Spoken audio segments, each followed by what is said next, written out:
नमस्कार, स्वागत है आपका मेरे चैनल में। मैं हूं doctor Vipin Sharma, assistant professor in history. आज का जो हमारा टॉपिक है वो खासकर बीए 6 सेमेस्टर के स्टूडेंट्स के लिए बनाया गया है। और हमारी जो बुक है, इसमें जो पेपर है उसका नाम है आधुनिक यूरोप का समाज एवं अर्थव्यवस्था 15वीं से 18वीं शताब्दी, और इसका कोड है HIST 109, जिसको आप DSE के रूप में पढ़ रहे हो, डिसिप्लिन स्पेसिफिक इलेक्टिव के रूप में। तो हमारा एक चैप्टर हो चुका है और आज हम दूसरे चैप्टर पे पहुंच चुके हैं। दूसरे चैप्टर का नाम है सामंतवाद संकट, प्रमुख चुनौतियां, फ्यूडल क्राइसिस, मेन ट्रेंड्स। तो शुरुआत करते हैं कि सामंतवाद क्या था और ये किस तरह से यूरोप के इतिहास को प्रभावित करता है। क्योंकि हम यूरोप के बारे में ज़्यादा पढ़ रहे हैं, तो हम यूरोप का जो पेपर हमारा स्पेसिफिक यूरोप के लिए है, तो हम सामंतवाद का जो भी रिलेशन रहा है यूरोप में, उसका प्रभाव रहा है, हम उसके बारे में पढ़ेंगे। तो वैसे इसका पहले हम मीनिंग देखेंगे, मीनिंग क्या होता है, फ्यूडलिज़म होता क्या है। फ्यूडलिज़म जो है या सामंतवाद जिसको हिंदी में कहा जाता है, वो फ्यूडम एक शब्द से निकला है या उससे बना है।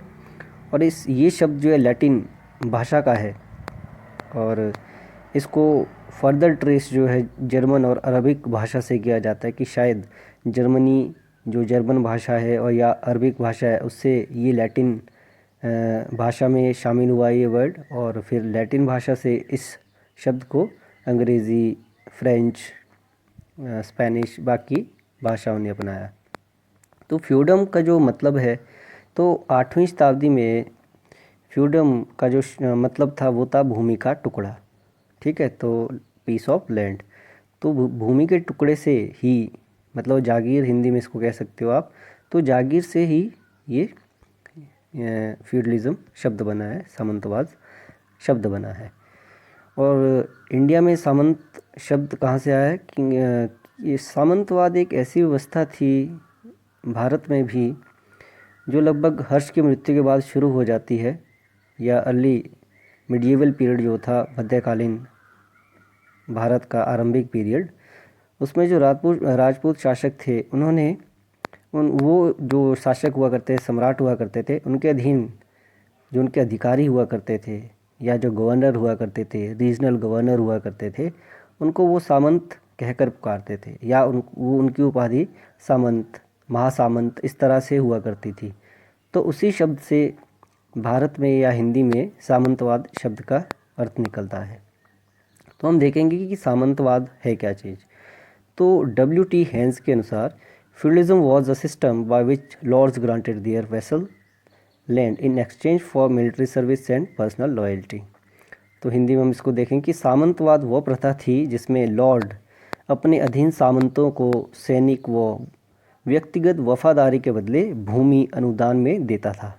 ठीक है, फिर बेंटले और जिगलर जो है, इनके अनुसार the term feudalism refers to the political and social order of societies that decentralized public authority and responsibility rather than vest them in a central government। तो सामंतवाद वो अवधारणा है जो समाज के राजनीतिक एवं सामाजिक क्रम को दर्शाता है, जो कि केंद्रीय सरकार में लोक शक्ति के केंद्रीकरण की अपेक्षा उसका विकेंद्रीकरण करती है। वैसे तो फ्यूडलिज्म को समझने के लिए बहुत टाइम चाहिए, इसकी परिभाषा को समझने के लिए, इसका अर्थ जानने के लिए, और ये एक बहुत बड़ी डिबेट का विषय भी है आजकल। लेकिन हम उस डिबेट पे नहीं जाएंगे, क्योंकि हमारे लिए सिर्फ इतना जानना ज़रूरी है कि फ्यूडलिज़म है क्या और उसकी विशेषताएं क्या होती है और इस फ्यूडलिज़म के अंदर क्या क्या होता है। तो डिबेट आप जब आप एमए में जाओगे तो पढ़ सकते हो, इसको अच्छी तरह से समझ सकते हो। लेकिन फ़िलहाल अभी आप ग्रेजुएशन में हो, तो ग्रेजुएशन में फ़िलहाल इतना ही जान लीजिए कि इसका मतलब क्या होता है, इसके विशेषताएँ क्या है और इसके लाभ और हानियाँ वगैरह क्या क्या थी। तो हम आगे बढ़ते हैं। तो सामंतवाद में जो सामंत हुआ करते थे, उनके कर्तव्य और अधिकार क्या थे। एक्चुअली ये सामंतवाद जो है, इसको मैं सिंप्लीफाइड टर्म में आपको बता देता हूँ। इसमें होता क्या था कि मान लो एक कोई राजा है, कोई सम्राट है, जिसके अधीन पूरा बहुत बड़ा क्षेत्र है। तो वो क्या करता था, अपने क्षेत्र में शासन चलाने के लिए, ताकि उस पर बर्डन कम रहे। तो अच्छे तरीके से शासन चलाने के लिए उसने क्या किया, उसके अधीन जो अधिकारी हुआ करते थे या उसके जो विश्वास पात्र हुआ करते थे, वो उनको उस राज्य को बांट देता था। ठीक है। अब जिसके पास जितना जितना हिस्सा गया, वो उस जो भी क्षेत्र है उसका स्वामी कहलाता था, जिसको सामंत कहा जाता था। मतलब वो बड़ा सामंत था। तो बड़ा सामंत क्या करता था, फर्दर अपनी उस ज़मीन को, जो भी उसके पास क्षेत्र है, उसको आगे अपने विश्वास पात्र और अधिकारियों में बांट देता था। तो उससे वो छोटे सामंत हुआ करते थे। तो वो सामंत वहाँ फिर उसको वैसे ही आगे जो उनसे छोटे, उनके विश्वास पात्र हुआ करते थे, जो उनके लिए वफादार हुआ करते थे, उनमें बांट देते थे। और जब वो भूमि इतनी हो जाती थी कि उसको कंट्रोल किया जा सकता था एक व्यक्ति द्वारा, एक प्रशासक द्वारा, हम छोटा प्रशासक कह सकते हैं आसानी से, तो वो उस भूमि को जो है आगे किसानों में बांटता था और किसान उस भूमि पर कार्य करते थे, कृषक। तो सबसे नीचे इसमें इस स्ट्रक्चर में कृषक आते थे और सबसे ऊपर इसमें राजा आया करता था। इसको हम आगे देखेंगे। लेकिन ये जो सामंत हुआ करते थे, जो कि अपने स्वामी से, जिसको लॉर्ड कहा जाता है, लॉर्ड से ज़मीन प्राप्त करते थे, जागीर प्राप्त करते थे, तो उनके कुछ कर्तव्य हुआ करते थे, उनके कुछ अधिकार हुआ करते थे। पहले हम वो देखेंगे। तो सामंतों के जो कर्तव्य हुआ करते थे वो क्या थे। सामंतों के पहला कर्तव्य था कि जब भी सामंतों को बुलाया जाए तो उन्हें स्वामी के दरबार में हाजिर होना पड़ता था। और अगर कोई परामर्श चाहता था, किसी प्रकार का परामर्श स्वामी को देना होता था, तो सामंत उसको दिया करते थे। फिर अगर स्वामी को कोई सैन्य आवश्यकता पड़े तो सैन्य सहायता भी कौन देगा, सामंत देगा।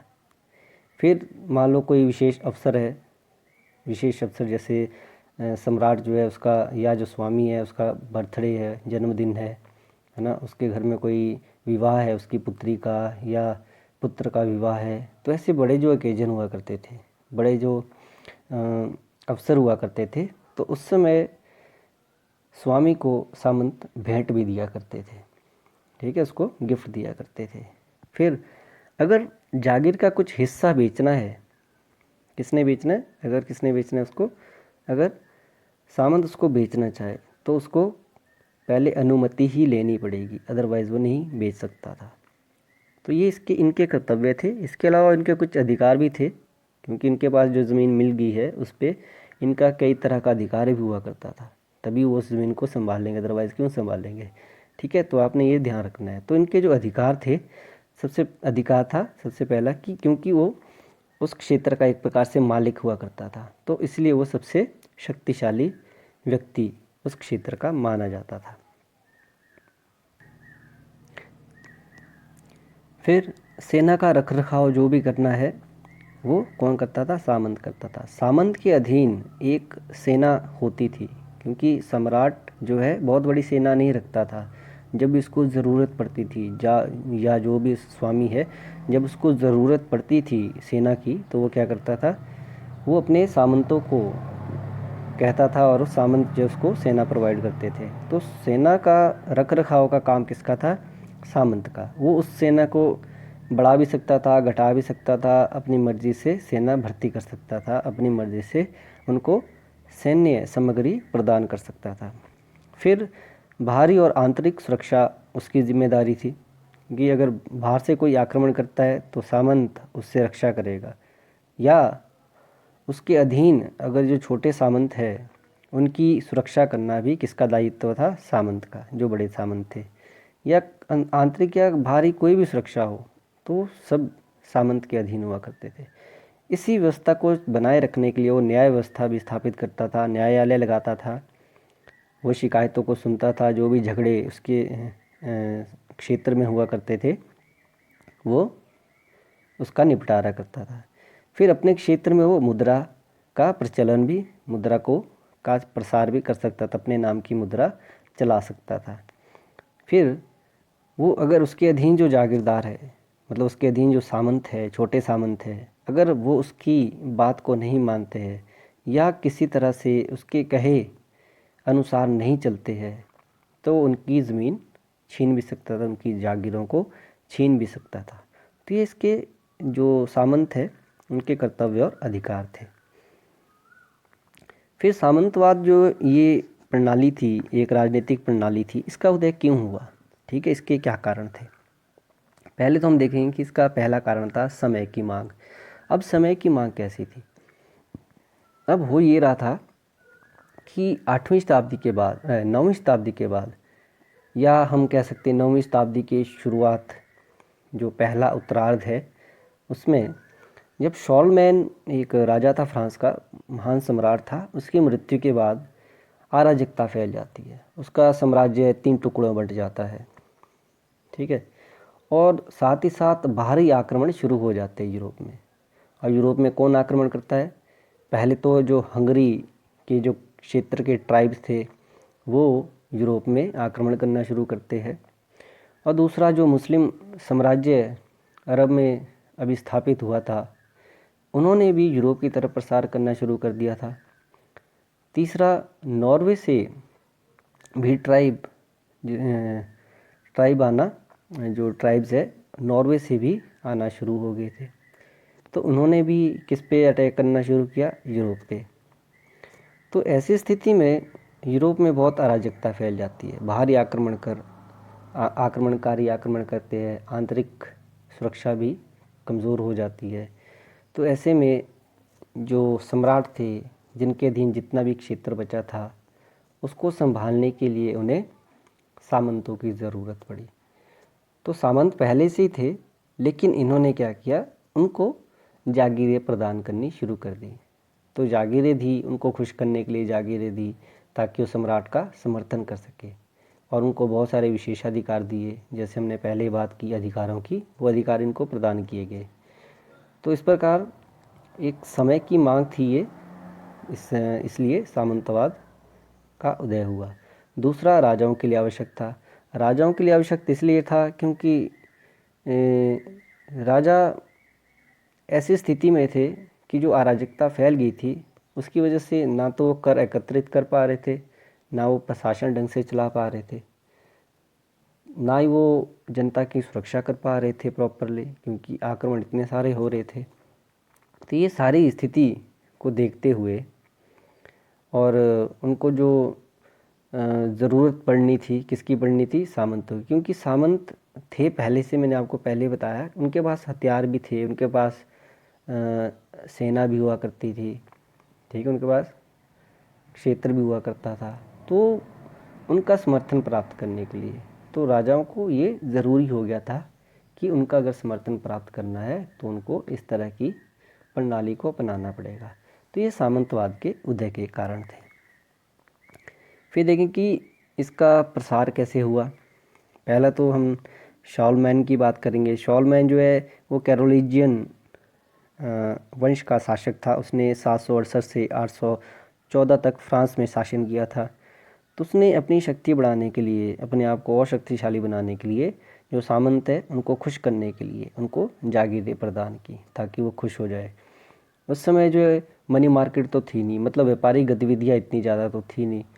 तो इसमें इसमें क्या था कि इस समय जो संपत्ति थी वो ज़मीन ही मानी जाती थी।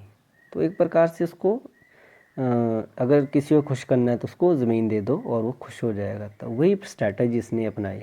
इसने सामंतों को जागीरें बांटी, इसलिए जागीरदार वो, मतलब जो सामंत है वो जागीर पाकर खुश हो गए और उन्होंने शॉलमैन की सहायता करना शुरू कर दिया, उसका समर्थन करना शुरू कर दिया। फिर इंग्लैंड में ये किस तरह से पहुंचा? चलो फ्रांस में तो इस तरह से हुआ, या जब पहले हमने बात की इस तरह से, लेकिन इंग्लैंड में कैसे पहुंचा? अब इंग्लैंड में क्या होता है कि नॉर्मैंडी एक प्रांत है फ्रांस में। ठीक है, तो नॉर्मैंडी का शासक था, उसका नाम था ड्यूक विलियम। उसने 1066 में इंग्लैंड पर आक्रमण किया और वहाँ का जो शासक था, जिसका नाम था हेरोल्ड, उसको पराजित कर दिया। फिर इंग्लैंड को उसने अपने अधीन करके उसको 180 भूखंडों में बांटा, और वो भूखंड किसको? अपने जो उसके लॉयल थे, उसके खास थे, जो भी उसके विश्वास पात्र थे, उनमें बांट दिया। और वो विश्वास पात्र जो है फिर सामंत बन गए, क्योंकि ज़मीन उनको मिली है तो सामंत थे या सामंत बन गए। इस प्रकार इंग्लैंड में भी जो सामंतवादी प्रथा है वो शुरू होगी। फिर जर्मनी में ये प्रथा थोड़ी लेट शुरू होती है, ये 14वीं शताब्दी में होती है। इससे पहले जर्मनी एक शक्तिशाली राज्य था, लेकिन अब तक आते आते ये कई छोटे छोटे राज्यों में बंट चुका था। तो जो छोटे राजा थे, उन राजाओं ने अपनी स्थिति को मजबूत बनाने के लिए अपने क्षेत्रों में प्रशासन को सही ढंग से चलाने के लिए सामंतों का समर्थन लेना चाहा, और उन्होंने भी इस सामंतवादी प्रथा को अपना लिया, जिसमें इन्होंने उनको जागीरें प्रदान की। फिर इसकी विशेषताएं क्या है? तो विशेषताओं में आपको समझना है कि ये जो 5 चीज़ें आपको यहाँ दिख रही है, तो ये क्या है, इसलिए तभी आप सामंतवाद को समझ सकते हो कि ये 5 चीज़ें क्या है। तो 5 चीज़ों में सबसे ऊपर क्या है? राजा या सम्राट। तो सम्राट क्या होता था? सम्राट जो है पूरे साम्राज्य का सर्वोच्च अधिकारी या सबसे शक्तिशाली व्यक्ति है। तो वो क्या करता था, उसके पास सारी पावर्स थी, ठीक है, उसके पास सारी पावर्स थी, क्योंकि वो पूरे राज्य का मालिक है। तो उसको अगर जो भी उसका साम्राज्य, उस पर ढंग से प्रशासन चलाना है, तो उसके पास जो अधिकार थे, उन अधिकारों को थोड़ा दूसरों व्यक्तियों को देना उसने शुरू कर दिया। तो दूसरे व्यक्ति कौन थे? इसके अधीन जो बड़े सामंत थे। तो बड़े सामंतों को इसने अपने ज़मीनें देनी शुरू कर दी, अपना कुछ क्षेत्र देना शुरू कर दिया, ताकि वो इसके वफादार बन जाए। तो सबसे ऊपर इसमें सम्राट आता है। दूसरे नंबर पे आते हैं सामंत। अब सामंत जो है उनको वैसल भी कहा जाता है, ठीक है। तो सामंत, वैसल भी इनको कहा जाता है, क्योंकि इनका लॉर्ड कौन है? लॉर्ड होता मालिक, इनका मालिक है राजा। राजा के सामने सामंत क्या है? वैसल्स है। अब जो बड़े सामंत होते थे वो अपनी उपाधियां धारण करते थे, जैसे ड्यूक, काउंट, विस्काउंट, और आपने सुना होगा ड्यूक ऑफ सोसेक्स, है ना, काउंट ऑफ या count of Normandy, viscount of Normandy, है ना, अर्ल ऑफ कोई भी स्टेट, आपने अभी भी ये उपाधियां कई धारण करते हैं, जैसे इंग्लैंड में अभी भी है ड्यूक, है ना। तो ये प्रथा तभी से चली आ रही है। तो जो बड़े बड़े सामंत थे उनकी ये टाइटल हुआ करते थे, ये उपाधि हुआ करती थी। तो जो सामंत है, अब ये क्या है?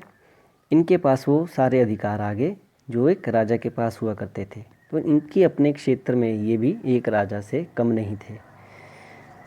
तो बाकी इनकी जो कर्तव्य है वो मैंने आपको पहले ही बता दिए, इनके जो अधिकार है वो मैंने आपको पहले ही बता दिए। अब ये जो सामंत है, ये बड़े बड़े जो क्षेत्र इनके पास हुआ करते थे उसको मैनर कहा जाता था। ये मैनर में रहते थे। अब जो मैनर है वो क्या हुआ करते थे? मैनर के मैं आपको एक वो दिखाता हूँ। ये मैनर का एक इमेज है। अब ये आपको मैनर में ये दिख रही होगी। ये जो मैनर है ये इनका घर हुआ करता था, मैनर्स हाउस। तो कैसल एक प्रकार से ये जब किला हुआ करता था वो यहाँ हो गया। उसके बाद इधर ये आपको बेक हाउस दिख रहा है, मतलब जहाँ पे पकाया जाता था, ब्रेड बनाए जाते थे या कुछ जो भी इनका है। फिर ये आपको फैलो लैंड दिख रहा है। फैलो लैंड होती है बंजर भूमि, है ना। ये स्प्रिंग प्लांटिंग और ये फॉल प्लांटिंग। अब ये क्या होता था कि स्प्रिंग प्लांटिंग मतलब जहाँ पर बसंत ऋतु में फसल उगाई जाती थी। फॉल प्लांटिंग मतलब जब पतझड़ में।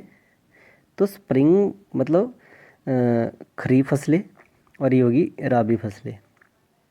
फैलो लैंड क्या होता था? जब मान लो ये भी कभी फैलो लैंड हो सकता था या ये भी कभी फैलो लैंड हो सकता था। ये रोटेशन चलती थी, क्रॉप रोटेशन, मतलब 1 साल यहाँ फसल उगाई या 4 साल यहाँ फसल उगाई, 1 साल के लिए इसको खाली छोड़ दिया, तो फैलो लैंड है, ताकि उसकी उपजाऊपन दोबारा से बन जाए। ठीक है, ये गांव हो गया पीछे। फिर ये चर्च हो गया, ये गांव में लोगों के घर हो गए, ठीक है। और जो सर्फ हुआ करते थे उनके घर हुए या उनकी जो फील्ड हुआ करती थी, उनकी अपनी भूमि भी हुआ करती थी, वो लॉर्ड के या जो उनका सामंत है उनके इस पे काम करेंगे ही, लेकिन अपने खेतों में भी काम करते थे। ये नदी होगी, नदी के किनारे हुआ करते थे ज़्यादा। फिर नदी के किनारे ये वाइन प्रेस होगी जहाँ पे शराब बनाई जाती थी, ये मिल होगी जहाँ पे आटा पीसा जाता था, और ये कॉमन पास्चर लैंड है, यहाँ पे जो पशु है वो चर सकते थे किसी के भी। ठीक है, जो क्या बोलते हैं अपने जो पर्सन्स है, ये सर्फ है, उनके पशु यहाँ चर सकते थे। इसके अलावा ये फॉरेस्ट लैंड है, फॉरेस्ट से ये लकड़ी प्राप्त कर सकते थे, ईंधन प्राप्त कर सकते या अन्य उत्पाद प्राप्त कर सकते थे। तो ये एक मैनर इस तरह से सेटल हुआ करता था। अब मैनर के अंदर ही एक कैसल हुआ करता था। ये कैसल है। कैसल में कौन रहता था? कैसल में सामंत रहा करता था। तो ये कैसल जो है इसमें इसमें जो है लोग भी रहा करते थे अगर कभी खतरा हो। अब ये कैसल चारों ओर से पानी से घिरा होता था ताकि कोई इसके अंदर आ ना सके। अगर आएगा तो तैर के आएगा, अदरवाइज़ वो क्या करते थे, इसमें मगरमच्छ रखते थे ताकि कोई तैर के भी ना आ सके। और ये एक पुल द्वारा जुड़ा हुआ है। जब खतरा हुआ करता था इस पुल को उठा लिया जाता था। ये पुल इस तरह से बनाया जाता था, इसको उठा लिया जा सकता था। तो उठा लिया जाता था तो ये पूरी तरह से सुरक्षित हो जाता था। तो बाहरी आक्रमण के समय तो मैनर में रहने वाले जो लोग हैं वो भी अंदर आ सकते थे और अंदर रह सकते थे जब तक खतरा टला नहीं। तो इस तरह से ये फोर्ट है, एक किला है, इसको कैसल कहा जाता है। तो इस तरह से इसका निर्माण हुआ करता था, जिसमें कौन रहता था? जो अधिकारी हुआ करता था, सामंत हुआ करता था, वो रहा करता था। फिर हम बात करेंगे नाइट की। अब नाइट जो है, नाइट वो व्यक्ति हुआ करते थे जिनको योद्धा आप कह सकते हो, योद्धा हुआ करते थे। योद्धा मतलब ये लड़ाई में ये घुड़सवार हुआ करते थे। ठीक है, इनके पास घोड़ा हुआ करता था और पूरा सुरक्षा कवच हुआ करता था, कई तरह के हथियार हुआ करते थे। तो एक प्रभावशाली व्यक्ति हुआ करते थे। मतलब अगर सबसे छोटा कोई सामंत हुआ करता था वो नाइट हुआ करता था, और नाइट के अधीन मैनर हुआ करते थे, छोटे मैनर, जहाँ पे सर्फ वगैरह उसके काम किया करते थे। अब ये सर्फ क्या होते हैं? सर्फ होते हैं कृषक। तो जो अल्टीमेटली, क्योंकि ना तो नाइट काम कर रहा है खेतों में, ना ही कोई सामंत कर रहा है, ठीक है, ड्यूक काउंट विस्काउंट कोई नहीं करेगा काम कौन करता था? कृषक। तो जो कृषक है वो सबसे नीचे आते हैं इस श्रेणी में, आप यहाँ देख सकते हो। तो सबसे ऊपर कौन है इसमें? सबसे ऊपर इसमें है राजा, उसके नीचे जो बड़े बड़े सामंत थे, ग्रेट लॉर्ड इनको कहा जाता है, उससे छोटे अन्य सामंत थे जो लॉर्ड है पावरफुल, उसके नीचे कौन है? नाइट, ये नाइट है। और सबसे नीचे कौन है? सबसे नीचे है कृषक। ठीक है, तो सबसे नीचे कौन आ रहे हैं? कृषक। अल्टीमेटली काम यही करते थे। फिर इस सिस्टम के लाभ और हानियाँ क्या थे, इसके गुण क्या थे, इसकी हानियाँ क्या थी, हम वो देखेंगे। तो फ्यूडलिज्म के जो गुण थे, पहला गुण था कानून और व्यवस्था की स्थापना, इसीलिए इसकी स्थापना भी की गई थी। ठीक है, ये फ्यूडलिज्म सिस्टम इसीलिए ही आया था, इसीलिए इसको लागू भी किया गया था, कानून और व्यवस्था को स्थापित करने के लिए। तो दूसरा कुशल प्रशासन। अब जो मैनर हुआ करती थी या जो क्षेत्र इनके अंदर हुआ करता था, वहाँ पे प्रशासन अच्छी तरह से चलाया जाने लगा, क्योंकि एक छोटा क्षेत्र है, उसको कंट्रोल करना ज़्यादा आसान होता है। फिर निरंकुश राजतंत्र पर अंकुश। अब जो सारी शक्तियाँ राजा के पास नहीं है, तो मतलब वो निरंकुश नहीं है, उसके पास ऐसा नहीं है कि उसके ऊपर कोई शक्ति नहीं है, उसके ऊपर कोई अंकुश नहीं है। अब अगर मान लो जो बड़े लॉर्ड है, अगर वो उनको नाराज़ करता है तो जो लॉर्ड हुआ करते थे वो विद्रोह भी कर सकते थे। तो ऐसे में राजा के लिए मुश्किल हो सकती थी, तो उसको उनके साथ एक संतुलन बना के रखना पड़ता था। ठीक है, तो वो निरंकुश नहीं था, अब उसकी शक्तियों पे कुछ कमी हो गई थी। फिर शूरवीरता को प्रोत्साहन। अब शूरवीर कौन? जो नाइट है, नाइट जो है शूरवीर हुआ करते थे। उनकी शूरवीरता को प्रोत्साहन मिला, क्योंकि जो लड़ाई में अच्छा परफॉर्म करता था, अच्छे तरीके से शूरवीरता दिखाता था, तो उसको भी जागीरें प्रदान की जाती थी। तो जागीरों के लालच में भी लोग जो है शूरवीरता दिखाते थे, लड़ाई अपने लॉर्ड के लिए मरने को तैयार रहते थे। फिर कला और साहित्य को प्रोत्साहन मिला। कला और साहित्य को इस तरह से प्रोत्साहन मिला क्योंकि इतने सारे जो लॉर्ड है, इतने सारे जो नाइट्स है, उन्होंने अपने रहने के लिए किसका निर्माण किया? कैसल का या किलों का निर्माण किया। तो एक तो कला का साहित्य इससे हो गया, कला को प्रोत्साहन मिला। दूसरा, अब ये अमीर आदमी है, इनके शौक़ भी होते हैं, तो शौक़ में इन्होंने कलाकारों को, साहित्यकारों को भी संरक्षण देना शुरू किया। तो इससे कला और साहित्य दोनों को संरक्षण मिला और उसमें इजाफा हुआ। बहुत सारे कलाकृतियाँ बनाई जाने लगी, बहुत सारा साहित्य लिखा जाने लगा। फिर इसकी हानियाँ क्या है? इससे एक तो जो शासक था, राजा, वो कमज़ोर हो गया। दूसरा, किसानों का शोषण हुआ करता था, क्योंकि अल्टीमेटली किसान ही कार्य करते थे, और जो भी टैक्स है वो कौन देता था? किसान दिया करते थे। किसानों को मैंडेटरी था कि उनको हफ्ते में 3 दिन अपने सामंतों की ज़मीन पर कार्य करना होता था। ठीक है, सामंतों के इस मैनर में जो जो चाहे वो प्रेस मिल मतलब जहाँ पे वो आटा गूंथते, वो पीसते थे या वो ब्रेड बनाते थे, वहाँ पे भी अगर उनको यूज़ करना है तो उसके बदले उनको टैक्स देना पड़ता था। फिर कृषक चर्च को भी टाइथ देते थे। टाइथ एक टैक्स था जो 1/10 हिस्सा हुआ करता था उनकी आय का। तो 1/10 हिस्सा उनको चर्च को भी देना पड़ता था। ठीक है, तो बहुत सारे उनके ऊपर टैक्स थे, बहुत सारा बर्डन था उनके ऊपर। हालांकि उनको बीच में छुट्टियाँ भी मिलती थी, ऐसा कुछ नहीं है कि वो पूरे साल ही सेवा में लगे रहते थे। लगभग 50 उनको छुट्टियाँ हुआ करती थी, जिसमें जो फेस्टिवल्स हुआ करते थे, त्यौहार हुआ करते थे, या संडे है, इसकी छुट्टी हुआ करती थी। अदरवाइज़ बाकी दिन उनको, जो उनके स्वामी है, उनकी सेवा में उपस्थित रहना पड़ता था।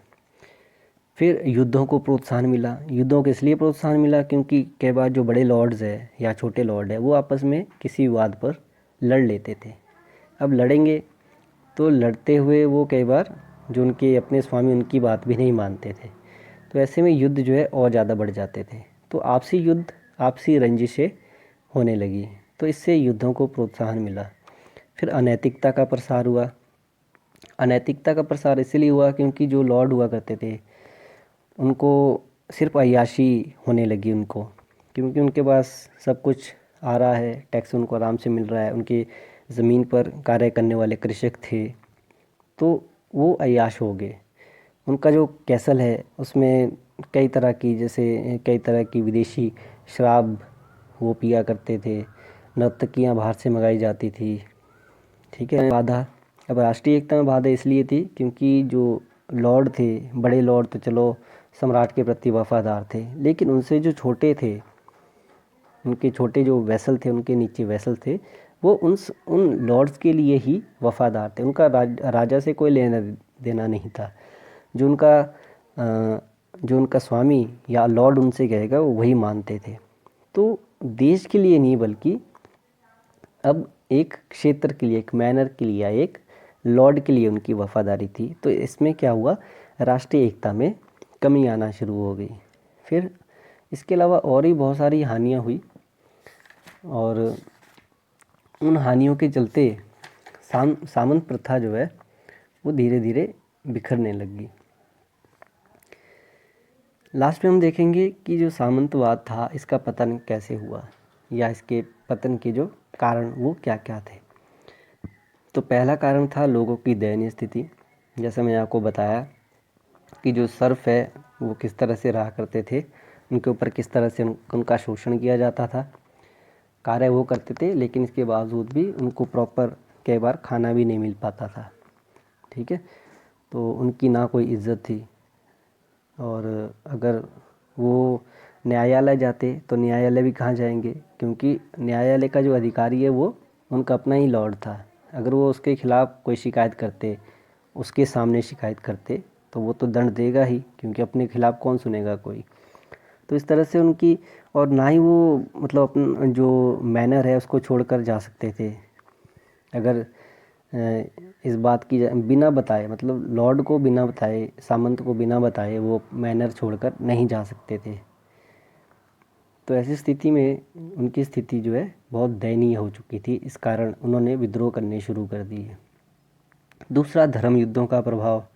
धर्म युद्ध जो है, लगभग 4 धर्म युद्ध हुए, जिसमें बहुत सारे सैनिक यूरोप से धर्म युद्धों में लड़ने के लिए जा रहे थे। तो धर्म युद्धों में जो जाएगा तो उसमें बहुत सारे सैनिक मरते भी थे।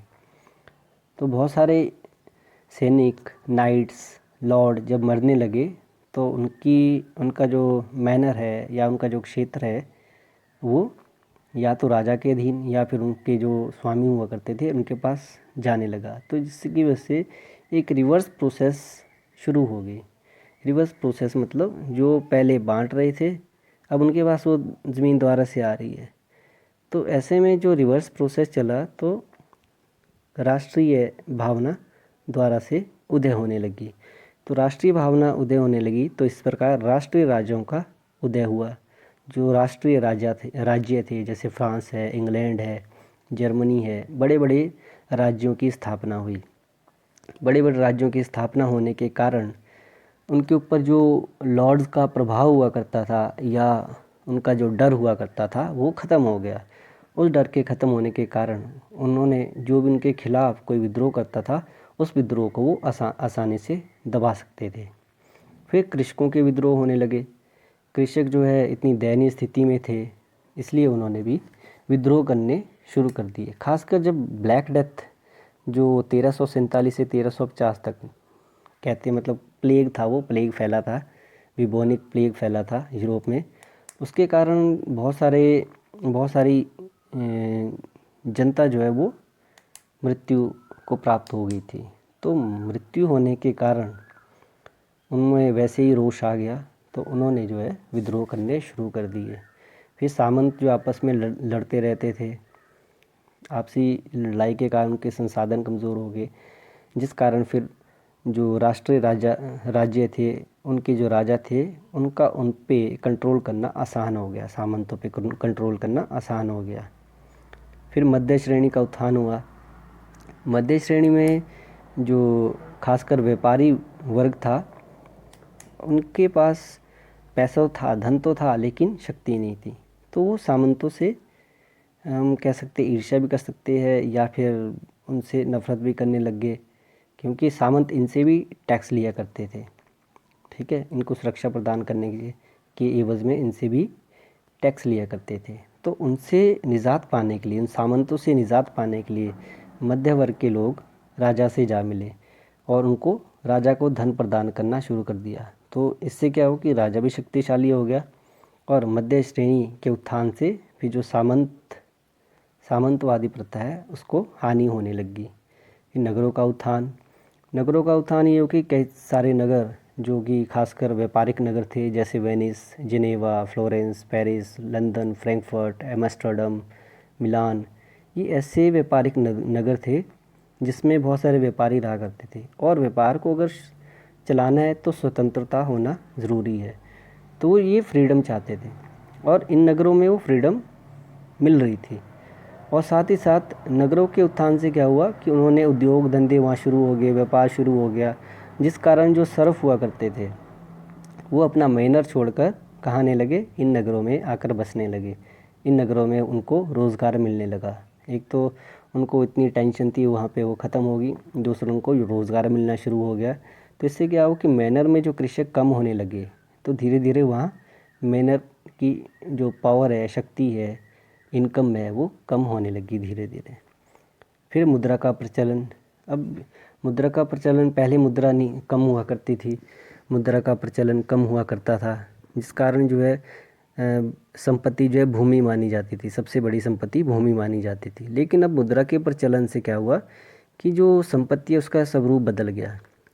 अब मुद्रा किसको माना जाने लगा, अब संपत्ति किसको माना जाने लगा, मुद्रा को।